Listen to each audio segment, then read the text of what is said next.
Welcome back. We have some big breaking news coming in. There's a breakthrough in the Shraddha murder case.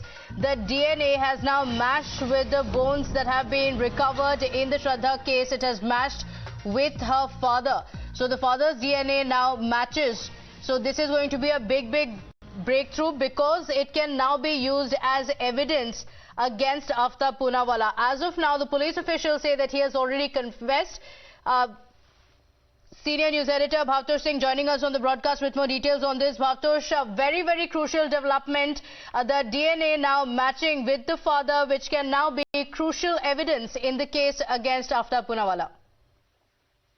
Yes, a very important and crucial breakthrough as far as this case is concerned. Remember, the confession that was purportedly being made by Aaftab Poonawala does not hold any ground as far as the trial is concerned, because any confession that is made under Section 161 of CRPC cannot be used as an evidence in the court when a criminal trial starts.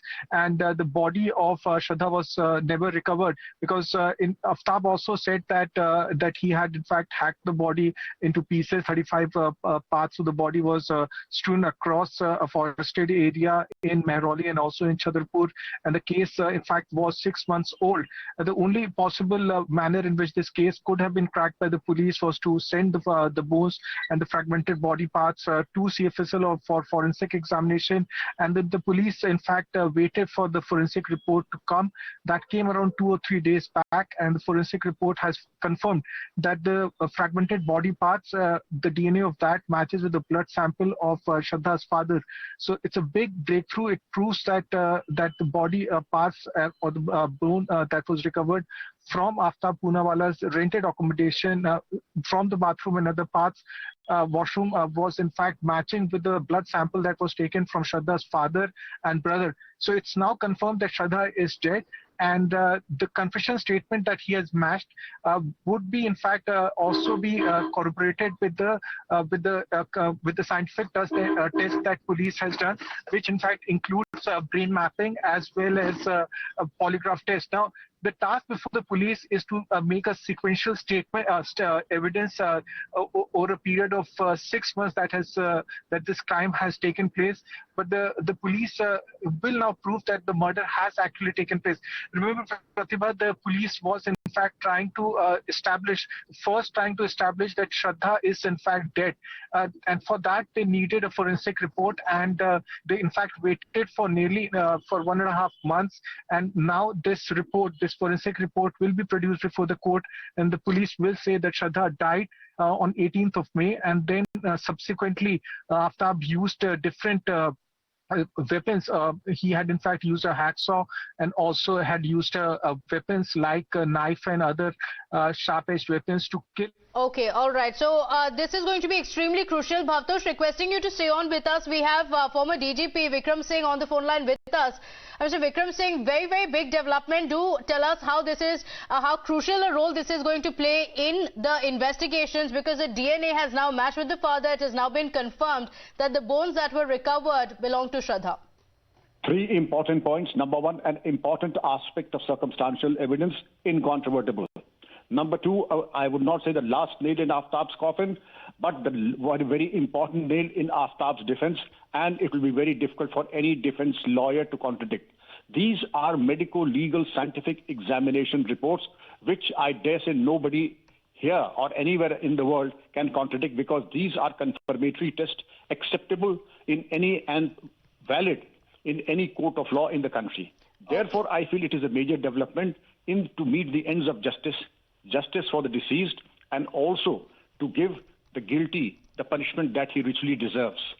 All the same, that this is just not the end. This is just a stepping stone to other aspects of the circumstantial evidence, which I'm sure a good beginning has been made, and this will lead to further probe, further medical legal examinations, scientific and investigating and field evidence collected together. And I think the whole piece, as they say in the legal jargon, the necklace will be complete of circumstantial evidence, which will facilitate and enable the court to give the valid and the punishment order on the basis of the circumstantial evidence collected in the course of medical legal evidence and also the field evidence collected by the investigators. Okay, all right. So you said it's a stepping stone, but it is, of course, a very crucial step towards the investigation reaching a conclusion. Do tell us, Mr. Vikram Singh, how the investigation is going to proceed from now, because this, of course, was on expected lines. Remember, the bones had been found in the Mehroli forest, but now that the DNA is confirmed, what next? The DNA has been confirmed. Now, what more do you expect? There are four aspects. Number one, verbal testimony, eyewitnesses. There isn't any verbal testimony. There is no eyewitnesses. But the hacksaw and the other instruments have been recovered. The testimony and the other incriminating material in the mobile phones of respective people, what he spoke to his parents and others, his past background, they are important pieces of evidence. The field evidence, his movement, the CCTV footages, they are all a part. I would not like to disclose because that is a part of the investigation plan and it might go to the advantage of the accused. But I'm sure every killer, howsoever smart she may be, commits mistakes which will come to the advantage. In the investigation, they will be picked up, and rest assured, it is sufficient to nail the entire story and also demolish the entire story of defense of Aaftab. All right. Mr. Vikram Singh, thank you for joining us. Bhavtosh Singh continues to stay live with us. Bhavtosh, so the fact that the DNA has now been confirmed says a few things, and the reason why this is so crucial for the investigation is because now it's confirmed that yes, Shraddha was murdered, she was chopped up, and because the bones were recovered in Mehroli, the fact that the body was disposed in Mehroli also now officially established. Now this is going to be extremely important in the conclusive involvement of Aaftab Poonawala.